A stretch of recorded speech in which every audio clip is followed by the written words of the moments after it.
valendo? Brasília, 16 de janeiro de 2020, 19 horas. Aqui na minha ponta esquerda, o Fabiano, intérprete de Libras.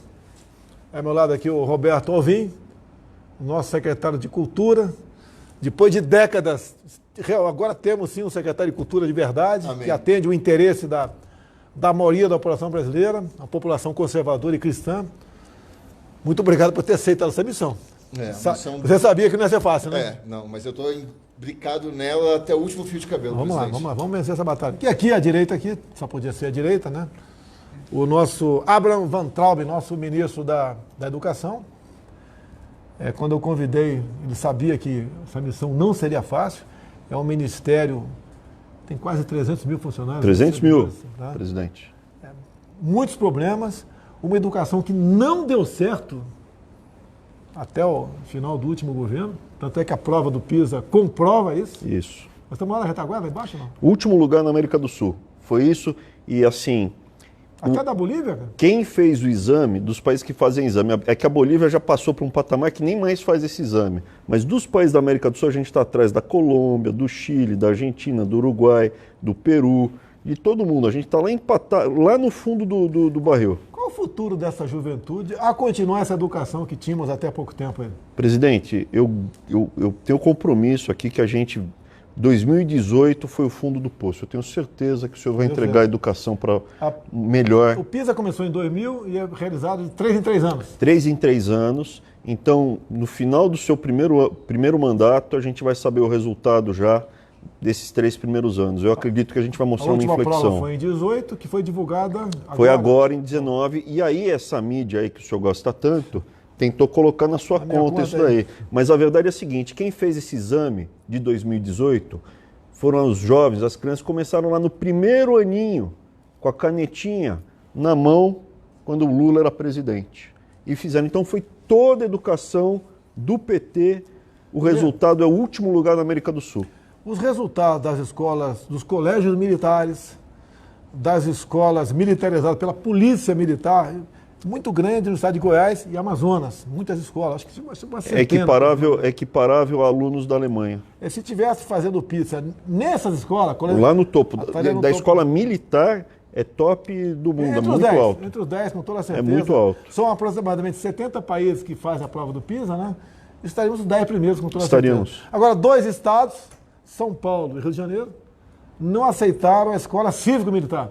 Alguém já voltou atrás ou não? Não, tem ainda uns governadores lá do Nordeste, lá de esquerda, que também não quiseram não, viu? Porque não interessa para ele ter uma juventude, um povo esclarecido, culto, não interessa. E a população e os pais, eles sonham com a escola cívico-militar. Mas o prefeito não pode ter essa iniciativa, não? Pode, a gente tá levando para vários estados onde o governador não quer, mas o prefeito quer. Dá tempo de botar ainda alguma? Dá tempo, não, vai ter. No Rio de Janeiro, a cidade do Rio de Janeiro vai ter. Tem várias cidades do Nordeste que vão ter porque o prefeito quis. Se tiver no Maranhão aqui, a cidade de São Pedro dos Crentes, se tiver alguém assistindo, entre em contato com a gente aí que eu vou tentar levar nessa cidade. Precisa ter militar lá para a gente botar a escola. Não tem militar. Não deve ter. Mas a gente vai conseguir, presidente. Não deve ter militar. Assim, o modelo dando certo, a gente quer expandir rapidamente pelo Brasil todo, mas é importante que as pessoas escolham seus prefeitos e governadores alinhados com o senhor, porque tem gente que faz birra. Por que eles não quiseram a escola cívico-militar? Porque é um modelo que dá tão certo, vai entrar na conta do senhor e eles não vão querer, entendeu? Então é complicado, presidente. Esse é um crime o que fazem com o futuro de uma geração, né? Deixá-las longe de uma educação de qualidade, ou de um conhecimento de qualidade, seria melhor o termo. A gente acabou de vir de uma cerimônia que foi emocionante com as crianças venezuelanas, né?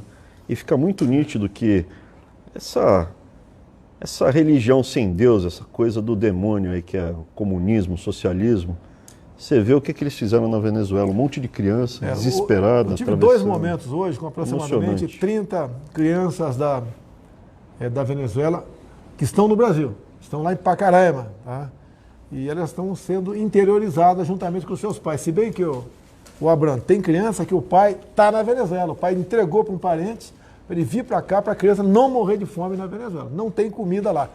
Olha aí, você que gosta desse tipo de governo, né? Você que é amante do Lula. Tá? O Lula vivia lá fazendo campanha para o Chaves, fez campanha para o Maduro. Inclusive, certa vez o Lula falou, na Venezuela pode faltar tudo, menos democracia. E alguns falam, tem que esquecer o Lula. Peraí, cara, você não pode esquecer esse pessoal que arrebentou com o Brasil, porque estão vivos aí, vão disputar eleições em 22, quer que esses caras voltem? Tá? Não tenho ambição pelo poder assim, uma obsessão não, fique tranquilo, tá? Chega alguém melhor do que eu, todo direito você tem de votar nessa pessoa. Mas o que está em discussão aqui é o futuro do Brasil com esse regime que tem na Venezuela, que não era diferente do PT até pouco tempo atrás aqui. Vamos lá? Antes de falar da notícia aí, vai ter uma notícia daqui a pouco sobre o aumento de professores. Opa! De professor, pessoal do ensino básico.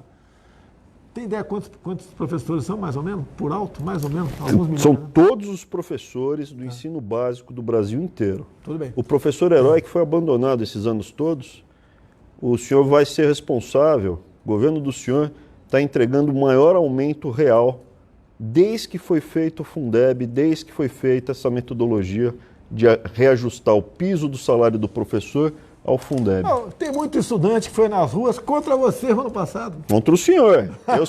Eu sou apenas um instrumento, presidente. Aí, ó, a realidade é verdade. O dinheiro não é meu nem teu, o dinheiro é do povo, vem de impostos. Agora nós estamos retornando aquele direito. Tá? Teve sim, você perguntou para mim agora há pouco, né? Chegou por vias tortuosas para mim, alguns governadores, especial do Nordeste, querendo que a gente vetasse esse reajuste para sobrar mais dinheiro para ele investir em outra área. Porque o reajuste, ele vem, presidente, da melhora que o senhor está proporcionando na economia. Como a economia está melhorando, aumentando a arrecadação, o Fundeb, que é o fundo que a gente manda para os estados e municípios bancarem a educação fundamental básica para as crianças pequenas, ele é fruto dessa melhora geral da economia. E esse dinheiro que iria para eles, o senhor queria que eles queriam, eu presenciei a pressão para que o senhor vetasse a ligação entre o aumento do Fundeb para o aumento do salário dos professores. Ia sobrar mais dinheiro na mão dessa turma. E o senhor ouviu a pressão e falou, não, a prioridade é o professor, não vou vetar, e está saindo esse aumento de 12,84%. Eu sei que ainda é baixo em relação ao que deveria ser, porque esses professores são os professores heróis, presidente. Então está saindo de 2.557 para 2.886, que é o salário de referência. Na maior parte dos estados e municípios ele reajusta toda a cadeia. É um aumento de 12,84%. Eu não vou parafrasear o 9 dedos, mas nunca antes na história teve um aumento acima da inflação real, porque no passado tinha inflação, as pessoas já estão esquecendo disso. O PT ia levar o Brasil de volta para a inflação. Então isso daqui é uma notícia que eu fico muito feliz. E é um começo, presidente. Eu sei do compromisso que o senhor tem de continuar buscando melhora e reajuste e ganho para o professor do ensino básico e dentro do que é responsável fiscal para não gerar crise e inflação como era no passado. Fica aí, daqui a pouco tem mais coisa para você. Sim, senhor. A questão de economia. Né? Você lembra há pouco tempo quando houve um anúncio que os Estados Unidos iria sobretaxar o álcool e alumínio? A imprensa esculhambou comigo, né? Até zombando da minha amizade e certa liberdade que tinha com o presidente americano. Resolvemos o assunto. A imprensa quis saber como foi resolvido o assunto. Não vão saber. A imprensa não vai saber. Resolver o assunto. O que nós temos que fazer é solucionar o problema. Também, há poucas semanas, também os Estados Unidos anunciou que a Argentina tinha prioridade na OCDE sobre o Brasil. A imprensa também, de novo, tripudiou em cima, sapateou em cima. Bem, o que aconteceu essa semana? Deu tudo certo para o Brasil. O governo americano falou que a prioridade passou a ser o Brasil, até porque, olha quem se elegeu presidente e vice lá na Argentina. O pessoal da Dilma, o pessoal do Lula, o pessoal do Chávez, do Maduro, de Fidel Castro, esse pessoal que se elegeu lá. Então, eu quero o bem da Argentina, tá certo?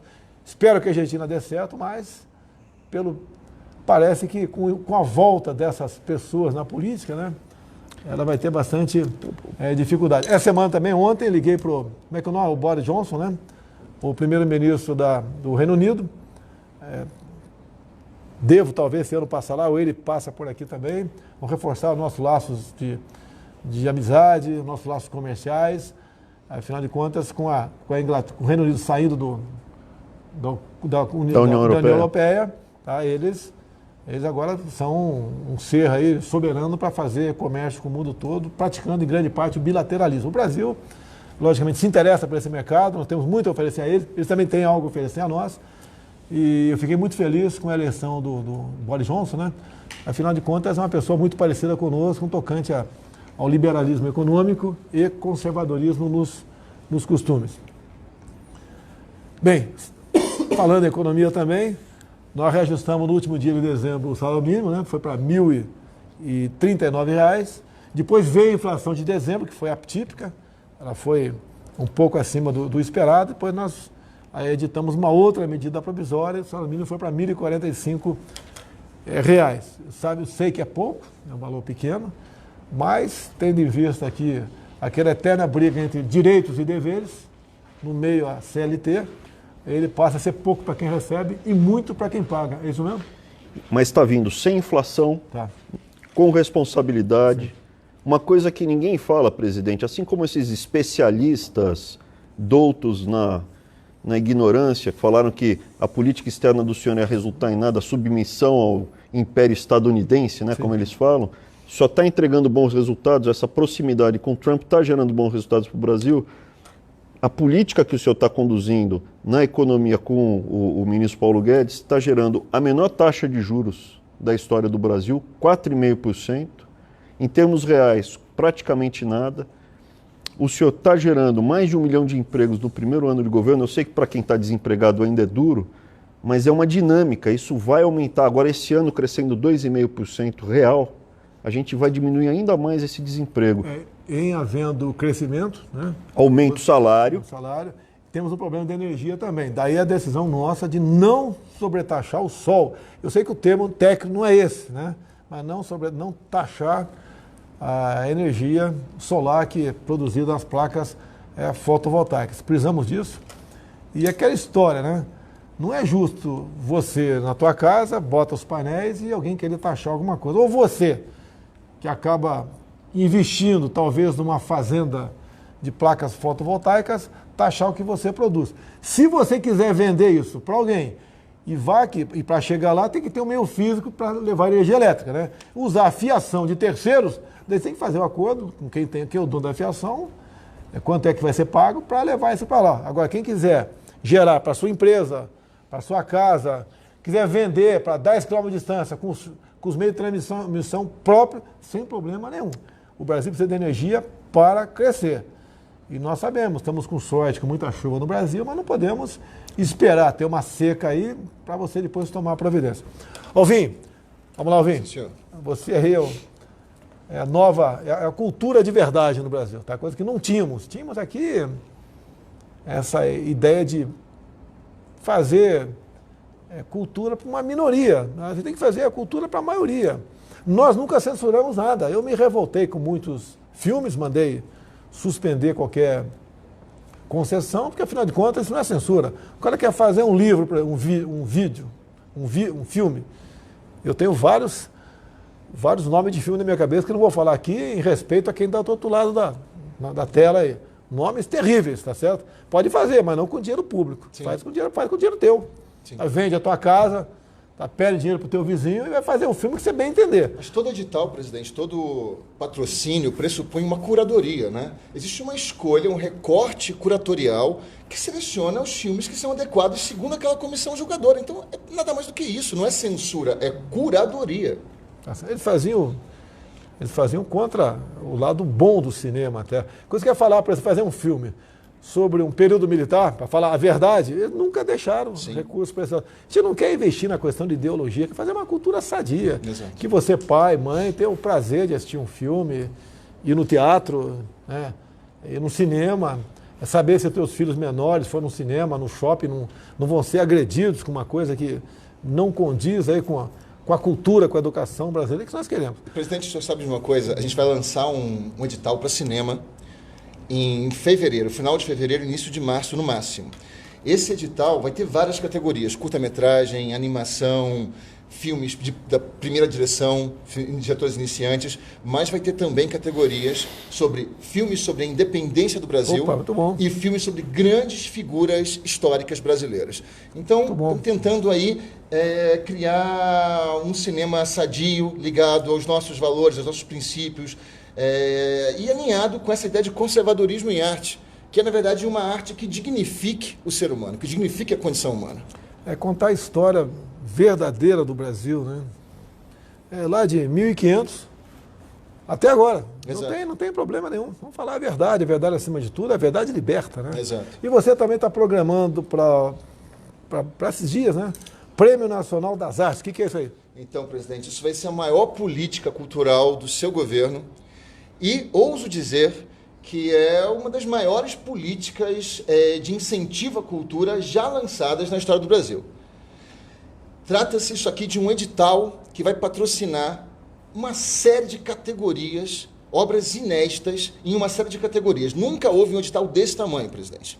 Então a gente vai patrocinar óperas, peças de teatro, pintura, quer dizer, exposições de pintura de novos pintores brasileiros, escultura, literatura, novos escritores, vamos escolher esses novos escritores no Brasil inteiro e lançar esses livros desses novos escritores, música, nas categorias música popular e música erudita também, e chegamos até cultura pop. Esse edital também compreende histórias em quadrinhos.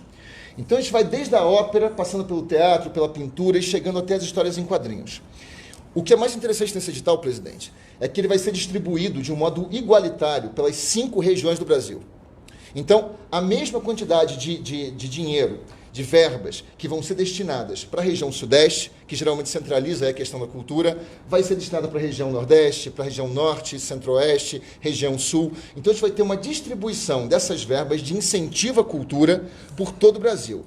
E o melhor disso tudo, presidente, é o seguinte, é que nós vamos oferecer depois essas obras de arte de alta qualidade para a população com total acessibilidade.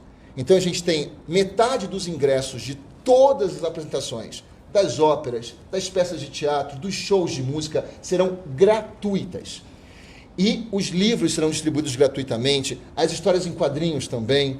Então a gente vai criar obras de arte de qualidade e vai oferecer isso, dar a oportunidade para novos artistas do Brasil inteiro e dar a oportunidade para o público brasileiro poder usufruir da alta cultura, das obras de arte de alta qualidade. Tá aqui.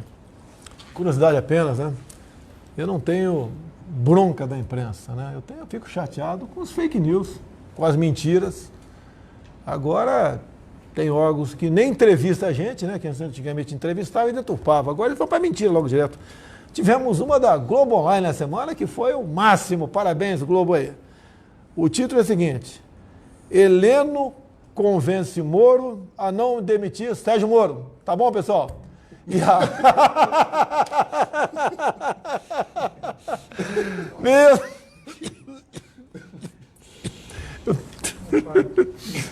E isso veio, né, do livro aí que está sendo lançado aí pela... Meu Deus do céu, Thaís Oyama. Lá no Japão ele ia morrer de fome com o jornalismo, escrevendo o livro, né? Lá. Ela diz que eu pensei, o ano passado, em demitir Sérgio Moro. Aí, ó, eu pensei... Agora, como é que é o negócio mesmo? O jornalista agora, eles fazem a matéria interpretando o teu pensamento. É Chico Xavier, como é que é o negócio aí? Clarividência. Clarividência. Pelo amor de Deus, pessoal. Não tem o que falar do governo, não tem o que falar. É o tempo todo atacando. Como eu gostaria de uma imprensa que vendesse, né, a verdade para informar esse povo realmente. Esse país ia andar muito. Você pode ver, 1 ou 2 ministros, se é coisa errada, 3 ou 4 ministros atrapalham. Agora, uma imprensa estraga o país todo com esse tipo de desinformação. Acaba, atenção, imprensa, não é para todo mundo, né? Tem uns órgãos de imprensa sérios, umas televisões sérias aí. Acabou a campanha, pô. Acabou. Se eu der errado aqui, o Brasil vai ser difícil retornar à situação que encontramos no momento, com a economia, como se disse agora há pouco, rodando, os números aparecendo, uma taxa de juros nunca visto na história do Brasil. Nunca antes visto na história do Brasil. 4,5%. Nominal. Sem canetaço. Olha, a Caixa Econômica Federal, o cheque especial, 5%. Estava 13%, a Caixa botou para 5%, depois o Banco Central resolveu, com a CVM, se não me engano. Crescimento, sim, o crescimento vindo consistente, espalhado, no investimento, não é aquele fogo de palha, né, que era só no consumo rápido, que gerava inflação. Passou para 8%, está alto, sei disso, mas 8%, 8%, diferente de 13%. Eu acho que é diferente de 13%, 5% é a diferença. É muita coisa. Agora, o número de inadimplentes, pelo terceiro mês consecutivo caiu aqui no Brasil também. O pessoal está pagando suas dívidas, se livrando das dívidas. É duro. Alguns até falam, eu tinha que pegar emprestado. Oh, meu Deus do céu. Eu já fui também assalariado, não nasci presidente, nem nasci deputado federal, nem vereador, que já fui vereador também.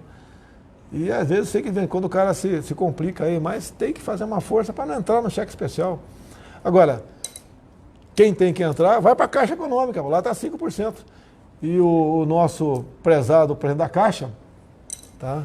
O Pedro Guimarães, falou que vai diminuir mais aí esse percentual. Agora, os outros bancos só passaram para 8%, como um acordo com o BC, porque a Caixa Econômica botou lá embaixo. Eu acho que por mês, estava nos últimos meses, né? Um pouco mais de 300 mil novos clientes para a Caixa Econômica. O pessoal estava migrando de bancos para cá, para a Caixa Econômica, e viram que tinha que diminuir. E com a Caixa, com essa política, né, vai forçar os outros bancos a diminuir. E o Pedro Guimarães, presidente da Caixa, está fazendo isso de acordo com o seu entendimento. Não tem nenhuma decisão, nenhuma interferência por parte do chefe do executivo aqui. Aumento para a pessoa, está safo. Mais uma coisa? O aumento do professor está feito. Posso ir embora lá, tocar a ficha, presidente? Senta aqui, tem o homem do fundo do mar. Ele comemorou aí o Campeonato Brasileiro do Flamengo com tubaína e tilápia. Ah, gostei de ver. O pessoal da pesca tá com ciúme. Tem que falar da sardinha. Sardinha também. Da lagosta. Eu torci para vocês lá no Catar, né? Mas infelizmente não deu certo. O papai foi lá, ó. Será que ele quer o pé frio? Vamos lá, pessoal, base da Antártica, né? Anteontem havia anunciado uma live, depois passamos para ontem, tendo em vista as condições climáticas. Demorou o pessoal chegar, chegou tarde ontem, então não foi possível fazer a live. Já estão retornando, mas atrasou o retorno, que tendo em vista as condições atmosféricas, que ela muda muito rapidamente. O pessoal está retornando. Foram lá participar da reinauguração da nossa base lá em Antártica. Uma base que realmente orgulha a todos nós. Eu quero ver se esse pessoal que for para lá, obviamente, tendo à frente aí o nosso ministro da Ciência e Tecnologia, o Marcos Pontes, a gente possa fazer uma live brevemente para ele falar para que serve, o que o Brasil está fazendo lá, fazer uma série de perguntas, né? Como é que pode tomar uma cerveja lá na Antártica? Não tem geladeira lá, pô, impressionante. É só botar no gelo. Não sei por quê. Tubaína gelada lá, não tem como tomar, não tem geladeira lá, pô. Tem que mandar a geladeira para lá, pô. Tem os icebergs. O que eles alimentam, como eles sobrevivem lá, o seu relacionamento com gente de outros países que estão na região, tá certo? Como é que é a comunicação deles, o que já descobriram até agora, quantos cientistas estão lá pesquisando, são verdadeiros heróis, realmente, tá certo? Então, e com essa nova base agora, muito mais meios para melhor trabalhar, eles terão a partir de agora, né? E o Brasil realmente tem de vista cumprir esses pré-requisitos, ele passa a ser um dos, entre aspas, né, dono do continente gelado que é a Antártica. Você tem conhecimento, já que você é o secretário da pesca, eu quero fazer pergunta difícil para você. O que é CRIO? Sabe o que é CRIO? Não? Claro que sei. Então dá uma aula de CRIO. Dá uma aula para a gente aí. É um microcrustáceo que é rico naquela região gelada, que vários países exploram. Inclusive, nós temos direito a licenças de CRIO, mas o setor produtivo pode querer investir. O Brasil paga atualmente, desde a década de 80, $100 mil por ano por um espaço na Antártica. E nós não utilizamos essa licença de pesca, capitão. Vamos tá aí uma oportunidade. Vamos correr atrás aí, tá certo? Tá? É um microcrustáceo. Quero confessar a vocês aqui, né? Eu sabia do potencial da pesca em parte do Brasil. Tá? Se soubesse com mais amplitude, eu não teria extinguido o Ministério da Pesca, né? Ele é secretário. Né? Eu teria mantido o Ministério da Pesca, que teria muito mais meios para melhor trabalhar, para fazer com que o pescado no Brasil, a piscicultura, pese realmente na nossa balança comercial, pese realmente na alimentação aí do povo brasileiro. Tem uma proposta de levar o peixe, o pescado para a escola? Temos já, enviamos 27 ofícios para todos os governadores, tá? E agora estamos reforçando, porque estamos aumentando a produção de pescado, tanto da maricultura, da pesca selvagem, quanto na aquicultura, que é o modelo mundial, está crescendo em aquicultura. E os governadores, mais uma vez, governadores de todo o Brasil, a Secretaria de Aquicultura e Pesca já oficiou os senhores, dando essa opção. Tem todo o apoio do governo federal para que ajudemos esses produtores locais e, obviamente, capitão, o Brasil está engordando muito. É o segundo país mais gordo do mundo hoje. E a resolução disso, obviamente, passa por uma alimentação saudável. E o peixe, com certeza, melhor que batata frita, melhor que tantas coisas que são oferecidas para a criançada. Olha só, segundo a Embrapa, 1 hectare de lago, 1 hectare, mais 100%, mais ou menos o tamanho do campo de futebol.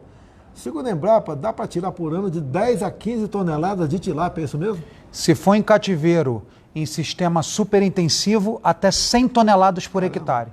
E nós já trouxemos tecnologia, né?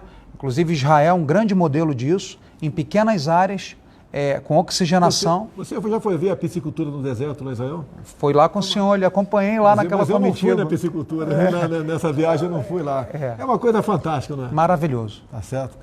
Piscicultura no deserto. O Brasil é um país das águas. Nós temos aqui bacias, né? Bacias, temos aqui rios em abundância, uma costa aí, pouco mais de 7 mil quilômetros de costa. 8.500 quilômetros. 8.500 de costa, é o tamanho, 8.500 quilômetros de costa brasileira, lagos, chove com frequência, quase que no Brasil todo. A gente não pode ficar afastado disso. Capitão, Brasil, maior detentor de recursos hídricos do mundo. E detalhe, somos potência em avicultura, suinocultura, em aves, tudo. Isso mostra que, mesmo com o potencial da natureza que Deus nos abençoou, a gestão da pesca durante muitos anos serviu a interesses políticos partidários que agora não mais, né? Inclusive, gostaria que o senhor só me desse um minuto para falar. Ontem, parabenizando a gestão da nossa ministra Tereza Cristina, ela criou um núcleo China dentro do Ministério da Agricultura e ontem lotamos o auditório do Ministério da Agricultura, setor produtivo do Oiapoque ao Chuí, camarão, pesca selvagem, piscicultura, tilápia, vieram e fizemos um treinamento como exportar para a China. Ou seja, capitão...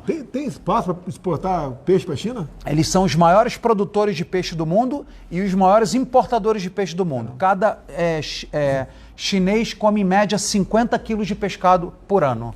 Lá são quase 1 bilhão e 400 milhões de habitantes. É um grande comércio para nós, né? Quem sabe exportando mais peixe, né? Sobre mais carne pra gente aqui. Estamos ajudando. O pessoal reclama do preço da carne com razão, reclama com razão. Vamos comer peixe. É a lei da oferta e da procura. Não dá para tabelar a carne, né? Tem gente que pede para tabelar a cerveja. Tabelar o camarão, e daí? Não pode, de jeito nenhum. Nem a tubaína. É o livre mercado, pessoal. O Brasil tem uma dívida monstruosa para pagar. O ano passado nós pagamos mais de R$1 bilhão por dia de juros e amortização de dívida. Com a diminuição da taxa Selic, a previsão esse ano, segundo o Banco Central, nós pagamos menos 110 bilhões de reais de juros. Então o Brasil está... né? Hoje teve um grande empresário australiano conversando comigo, da área da mineração. Ele está querendo explorar vanádio no Piauí. O Piauí é o estado mais pobre do Brasil, né? O penúltimo é o Maranhão, acho que o Piauí é o mais pobre, sim. Está há 3 anos lutando por uma licença ambiental do estado e não consegue. O governador lá, é o governador que indica o secretário de meio ambiente, né? Agora, uma visão dessas pessoas é tacanha, tá? O método que ele fala de explorar o vanádio não tem qualquer agressão ao meio ambiente, mas o secretário de meio ambiente do governador não concede essa licença ambiental. E ele está a ponto de desistir do empreendimento aqui. Porque, afinal de contas, esse Estado está governando por petista, né? Quanto mais desinformado for o povo, quanto menor for o poder aquisitivo, quanto menos instrução tiver, mais fácil é do cara se perpetuar o poder. Vai comprar o voto com alguns projetos assistencialistas, né? Infelizmente, isso é uma grande verdade. Alvin, vamos lá, mais uma coisa, Alvin, para encerrar aí? Não, essa história que o senhor está falando aí, né? Quando a cultura adoece, o povo adoece junto. A cultura brasileira foi adoecida, né, deliberadamente durante as últimas décadas. E a cultura é a base da pátria. Então, retomando aqui, presidente, só para encerrar, esse Prêmio Nacional das Artes pretende que esse ano de 2020 agora seja uma virada histórica. Esse ano de 2020, através desse prêmio de fomento do seu governo, presidente, vai ser o ano de renascimento da cultura e da arte no Brasil. E convido todos os artistas, vamos lançar o edital, presidente, semana que vem. Na semana que vem a gente vai estar publicado isso no Diário Oficial, vai estar no site da Secretaria Especial de Cultura, então o edital vai estar oficialmente lançado. Hoje é um pré-lançamento aqui com o senhor. E espero inscrições do Brasil inteiro para que a gente crie arte e cultura de alta qualidade, alinhada com as transformações políticas que estão acontecendo no Brasil, com os anseios profundos da população que trouxeram o senhor a esse cargo que o senhor está agora e a nós todos também, junto com o senhor. Então é isso. O senhor me disse, quando o senhor me convidou, em novembro do ano passado, que o senhor me fez um pedido, que eu fizesse uma cultura que não destruísse, sim, mas que salvasse a juventude. E essa é a minha missão, e o Prêmio Nacional das Artes vai ser uma grande ferramenta nessa salvação da juventude brasileira, do povo brasileiro, através da cultura. Seife, alguma coisa mais sobre a pesca aí? Último detalhe que fechamos, tanto com o governo de Rondônia, Coronel Marcos Rocha, grande amigo, governador Ratinho, forte abraço, governador Ibanez aqui do GDF, vamos fazer o primeiro festival de tilápia, o senhor que gosta tanto de tilápia, queremos fazer, estamos planejando para o dia 29 de junho, dia do pescador, e queremos entrar no Guinness Book como a maior distribuição de peixe da esplanada dos ministérios. Quando você fala em tilápia, né, eu fui criado no Vado Ribeira, lá tem o Rio Ribeira de Guape. O que eu acho que é a mesma coisa, lá é conhecido como cará. É isso mesmo, não? Pode ser. Pode ser? Porque tem vários... se não é primo ou parente, né? Tá, e também o segundo festival do Tambaqui, que fizemos o primeiro ano passado. Excepcional. Tambaqui é especial. Por último, capitão. O pacu também. São tudo primo. Pacu, pirapitinga. Eu acho o pacu o melhor peixe de água doce que tem. Eu adoro um tambaquizinho, mas confesso para o senhor que gosto de uma sardinha, gosto de uma meca, de um atum, manjubinha. Fritinha. Quando eu era garoto, subia, quando dava enchente grande lá em Eldorado Paulista, né? Subia a cardume de manjuba do mar até Eldorado. Que legal, quando que pegava bacana. Na rede lá. Mas tem que ser uma malha 15, acho que não, tem que ser malha 10. Tem que ser malha 10. Detona. Não podemos mais usar isso. Não pode usar isso, não. Senão detonamos. E por último, aqui na porta do Alvorada, mandando um abraço para o senhor, entregaram esse convite, né? A Show aqui para São José, porque tem aeroporto para o senhor prestigiar. A gente vai dar uma olhada aqui. Graças a Deus, a gente recebe muito convite para participar, isso é muito bom. Te ajuda, sempre quando possível, te ajuda a promover esse tipo de atividade. O comércio no Brasil, nós temos que estimular isso aqui, mostrar que as pessoas têm valor. Mas ele está ajudando, estou trabalhando na questão do preço do gás, preço do combustível. Tive hoje com representantes aí dos produtores de etanol do Nordeste comigo, não foram todos da região, mas uma grande parte deles, querendo a venda direta. E para isso, depende da Câmara e Senado, porque é para revogar, né, uma resolução da Agência Nacional de Petróleo, da ANP. Tá? É uma resolução, não pode vender lá da usina para o posto de combustível, por que isso? Tem que ter um intermediário no meio do caminho, um distribuidor. Isso, nós estamos trabalhando nesse sentido. Conversei já com o Rodrigo Maia a esse respeito, não conversei com o Davi Alcolumbre ainda, eles são donos da pauta lá. E se Deus quiser, a gente vai romper essa barreira aí. E a nossa previsão, né, é que o preço caia pelo menos 20 centavos o litro do etanol, porque evita o que a gente chama de passeio do álcool. Ele sai da refinaria na 100, 200, 300 km, depois volta para 300 km para ficar 10 km da usina. Não tem cabimento isso aí. Absurdo, né? Tá? Além de você não ter que pagar mais esse frete, que é o turismo do álcool, né? Você evita caminhões andar na pista, que isso estraga a pista, ajuda em tendo menos trânsito, a possibilidade de menos acidentes também, muita coisa acontece. E não é só etanol, não. Também nós importamos óleo diesel, porque lá quando chega no porto, óleo diesel, né, ele não pode ali já ir diretamente para um posto de combustível, porque ele tem que viajar também muitas vezes. Muitas vezes são dutos, muitas vezes são carros de transporte, caminhões tanque, por que não ajudar isso aí? Também, né, beneficiaria muito a diminuição do preço do combustível. E uma coisa importante, né, já Eu acho que foi a Miriam Leitão. Eu não quero falar, não vou tirar fora a Miriam Leitão, não sei se foi ela não. Diz uma repórter, uma mulher, que eu quero interferir no imposto do Estado. A proposta que eu estou fazendo, o colega da imprensa, o gênio da imprensa, né? Gênio com J, para não ter dúvida, tá? Gênio da imprensa, tá? Rapaz. O que eu quero, o que eu gostaria, né? Depende do parlamento, é que o ICMS, que é o imposto estadual,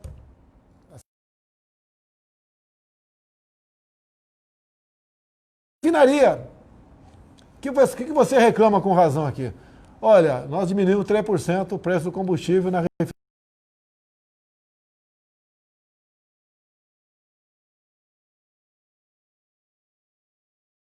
Estado agora que o pessoal está bebendo uma água terrível lá, né? É lógico, o governador loteou dar esse problema lá no Rio de Janeiro. Tá? Rio de Janeiro. O preço, vamos falar da gasolina. Está R$ 5,00 em média na bomba, está em média 30% de CMS. Então, 1,50. Na refinaria,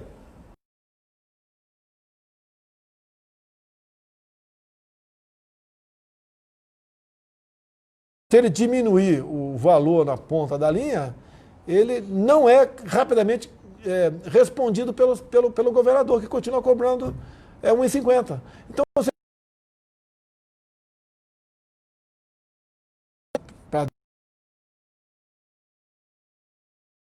a gasolina, tá certo?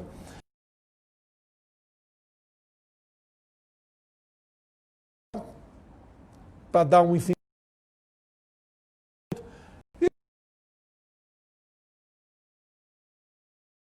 Deputados estaduais do Rio de Janeiro, mostrar que, olha, nós o ICMS é da gasolina, é a mesma coisa.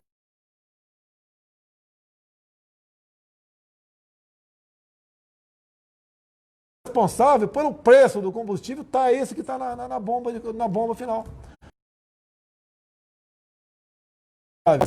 É o transportador, é o governador. O que é o governo federal?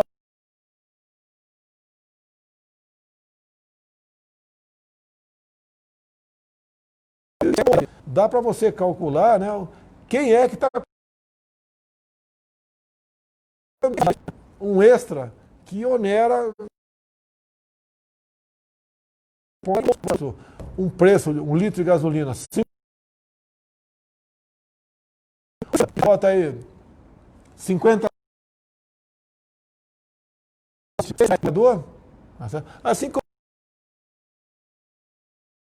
tem governadores, não. É 40.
Pela